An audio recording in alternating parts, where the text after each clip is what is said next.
It's okay to remember. It's okay to forget.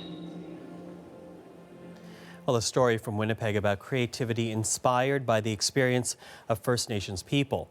A powerful new work from the Royal Winnipeg Ballet is touring the country right now, and the ballet explores a painful chapter in Canadian history, the residential school system. Tashana Reid has more on this story. I just think this is an amazing topic for the Winnipeg Ballet to be taking on.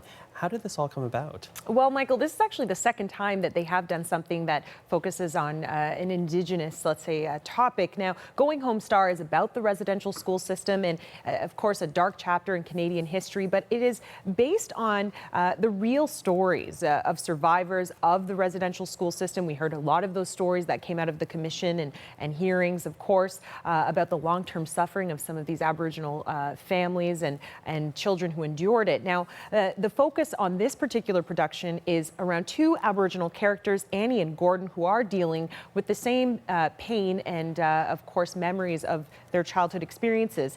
The original score of this ballet includes a collaboration with Polaris Prize-winning throat singer Tanya Tagaq, as well as a number of other First Nation performers. And it's a beautiful production. It's a very chilling story. And when you hear the throat singing in the background from some of these excerpts that we've been able to gather, it is quite chilling and quite moving. But there is as much the difficult parts of the story that are told. There is a glimmer of hope throughout the production. Mm-hmm.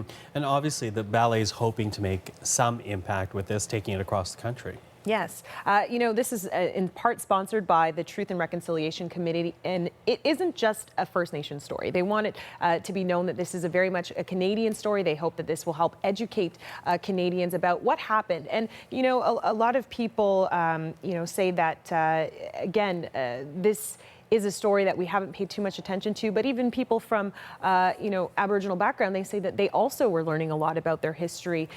Justice Murray Sinclair, who had chaired the Truth and Reconciliation Committee, also says that he hopes this lends itself to educate Canadians.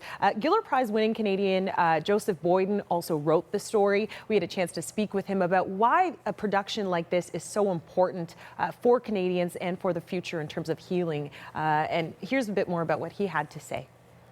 My wife and I, both writers, we both told each other a few years ago, if we're going to continue to grow as artists, we have to push each other and push ourselves and take those chances, take the jobs that scare us the most. And certainly writing a ballet was scary to me. But yeah, I would, absolutely. I think in this 21st century, with being able to move around through multimedia is really important for an artist. And one of the things he said, he thought initially when he was asked to do this, the challenge of telling an Aboriginal story through a Western art form. And so he said it was really interesting, but he was glad that he took part in the production. Now, the ballet is in Toronto tonight, and it is going to be headed across the country, hitting up Manitoba, Saskatchewan, as well as British Columbia. So you can check for dates, local dates. Thank you so much, Tashana. You're welcome.